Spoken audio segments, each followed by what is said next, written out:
Bonjour, je me présente Patrick Vanaz de Théovox. Je suis enseignant en sciences politiques au Cégep de Saint-Hyacinthe et je m'intéresse aussi plus particulièrement aux questions du Moyen-Orient, de la géopolitique par rapport aussi à Israël, en lien avec les prophéties bibliques du temps de la fin. Avec tout ce qui se passe dans le monde en ce temps-ci, notamment au Moyen-Orient, je vous invite à écouter cette émission spéciale.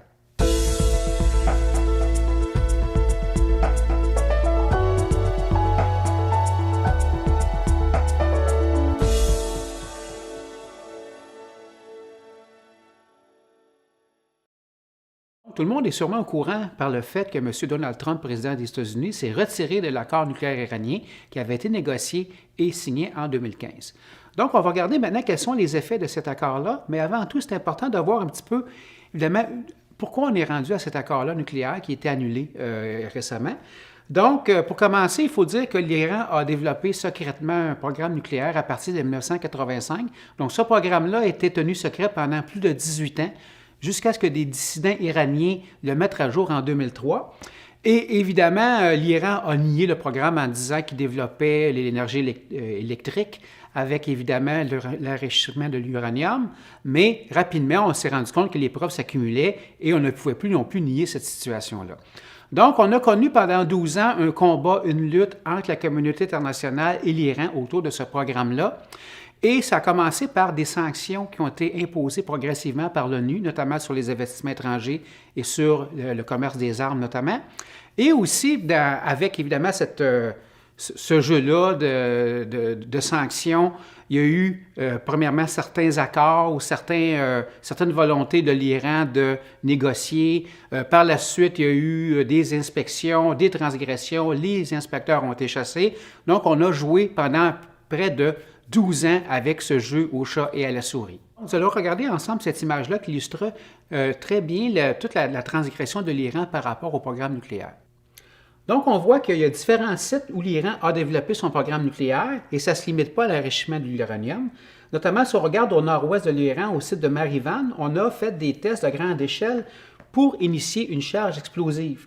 À Karaj, un peu à l'est et un peu près de Téhéran aussi, on voit qu'on a aussi utilisé ce qu'on appelle le projet 111, où 6 équipes d'ingénieurs vont travailler à la fabrication d'une tête de missile, fabrication qui est nécessaire évidemment pour transporter la charge nucléaire. À Natanz, qui est au sud de Téhéran, on a découvert qu'il y avait un site de traitement du matériel nucléaire, notamment avec la construction d'une grande enceinte pour le confinement des explosifs. À Téhéran même aussi, on a découvert qu'en 2002, il y avait ce qu'on appelle le plan Ahmad, qui est une entité clandestine qui était chargée d'un programme militaire qui visait à développer un engin explosif nucléaire. Évidemment, ces travaux-là aussi pouvaient servir aussi à la réalisation d'un essai nucléaire. À partir de 2013, avec le changement de président aussi en Iran, avec le président des États-Unis, Barack Obama, on a commencé une ronde de négociations en vue d'en arriver à un accord. Et cette ronde de négociations-là a duré 21 mois. Et au bout de ces 21 mois, l'Iran a signé un accord sur l'armement nucléaire, sur l'énergie nucléaire en 2015. Et cet accord-là a été signé avec les États-Unis, avec la Russie, avec la Chine, avec le Royaume-Uni, avec la France, ainsi qu'avec l'Allemagne.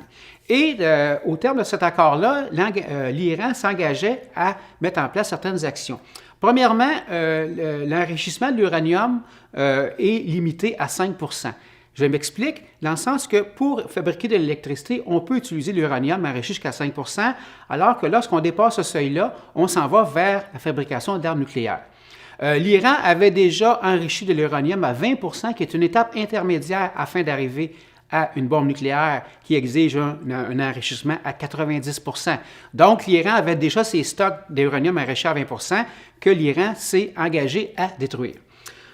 Troisièmement aussi, c'est que pour enrichir l'uranium, on a besoin de ce qu'on appelle des centrifugeuses. Donc, ce sont des machines qui servent à enrichir l'uranium et l'Iran en avait déjà 10 200 lors de la signature de l'accord et l'Iran s'est engagé à les diminuer à 5 600. Il y avait aussi une usine qui était en construction à Arak et cette usine-là servait à fabriquer du plutonium, qui est une matière qui est essentielle et qui ne sert qu'à la fabrication de bombes atomiques. Donc, l'Iran s'est engagé à ne plus transformer de plutonium à partir de cette usine-là.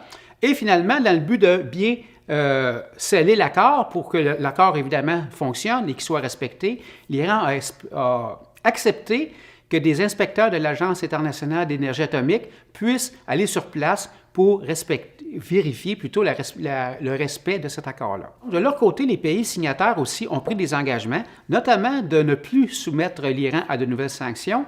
Deuxièmement, à réduire progressivement les sanctions déjà existantes. Premier allègement qui était immédiat, c'était la reprise des investissements étrangers qui a permis une croissance économique en Iran. Et cette croissance-là est quand même assez importante, assez pour que l'Iran puisse augmenter ses dépenses militaires de 145 % alors que de son côté, la population n'a pas vraiment vu les effets de ce changement-là. Deuxièmement, il y avait aussi une levée de l'embargo sur les missiles balistiques qui va se faire à partir de 2020, ainsi que sur le commerce des armes conventionnelles avec l'Iran qui va se réaliser à partir de 2023. Aussi, ce qui est très important à souligner, c'est que cet accord-là n'est pas permanent, c'est un accord qui est temporaire, dont les clauses durent de 10 à 15 ans selon les clauses, et ce qui fait qu'à terme, l'Iran pourrait décider de recommencer à construire des bombes atomiques à partir de l'enrichissement de l'uranium et les différents programmes de missiles aussi. Évidemment, cet accord n'était pas parfait, notamment sur la clause qu'on appelle crépusculaire, où l'accord prenait fait entre 10 et 15 ans après sa signature. Et Israël, qui est vraiment le pire ennemi et celui qui craint beaucoup l'Iran, s'était opposé dès le début à cet accord-là. Pour cette raison-là, puis aussi pour une raison aussi de manque de confiance, l'Iran, selon Israël, est un pays qui ne respecte pas ses engagements. Et on peut dire que les faits lui ont donné raison, puisqu'en mai 2018, peu après le retrait de M. Trump de l'accord, l'Iran a exposé une série de documents qui pourraient supposer que l'Iran a développé secrètement son programme de développement de l'arme nucléaire en violation de ce traité-là. L'Arabie saoudite s'est aussi opposée à cet accord-là. L'Arabie saoudite, évidemment, est un adversaire, même un ennemi de l'Iran au Moyen-Orient. Et le président Trump, lorsqu'il a été élu à la présidence, s'est engagé à déchirer cet accord-là, le trouvant évidemment inéquitable. Et c'est ce qui a été fait, évidemment, le 8 mai 2018.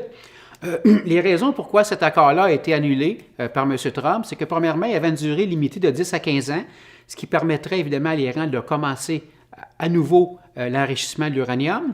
Deuxièmement aussi, c'est que cet accord-là ne limite pas le développement des missiles balistiques, qui sont un instrument très important, même essentiel au transport d'une ogive nucléaire.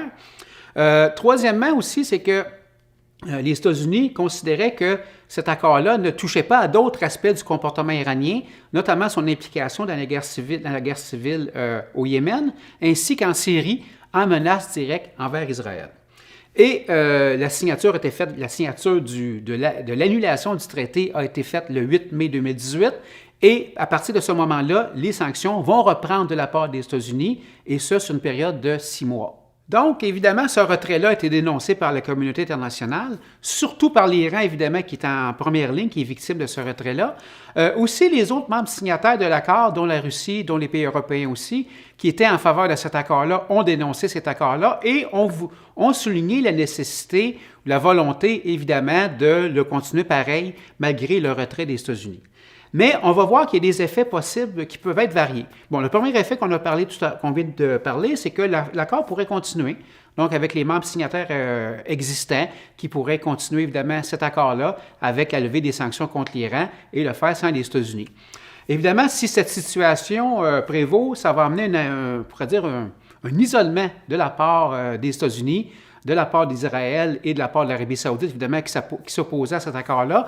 Donc, ces pays-là pourraient se retrouver isolés du reste de la communauté internationale.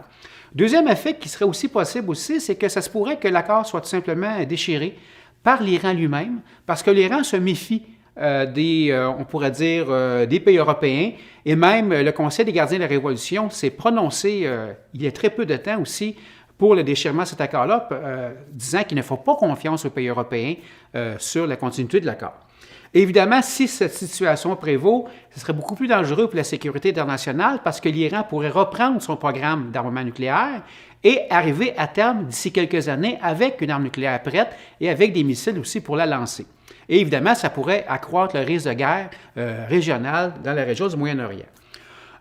Autre effet aussi, c'est sur le pouvoir iranien lui-même. Le pouvoir iranien n'est pas unifié, il est divisé entre des factions plus dures et des factions qu'on peut dire plus pacifique, dont le président Rouhani qui avait signé l'accord et faisait partie de cette faction pacifique-là, alors que le Conseil des gardiens de la Révolution est beaucoup plus dur envers les communautés internationales. Et déjà, ce groupe-là a célébré sa victoire en disant qu'on ne peut pas faire confiance à l'Occident et ça pourrait évidemment favoriser le déchirement de cet accord-là. Autre effet collatéral aussi qui nous intéresse plus, c'est la question de l'augmentation des tensions avec Israël, entre Israël et l'Iran. Et Israël pourrait être tenté, avec le déchirement de cet accord-là, de faire une attaque directement en Iran sur les sites où il a été reconnu qu'il y avait de l'enrichissement de l'uranium ou la fabrication ou le développement de recherche sur les missiles, par exemple.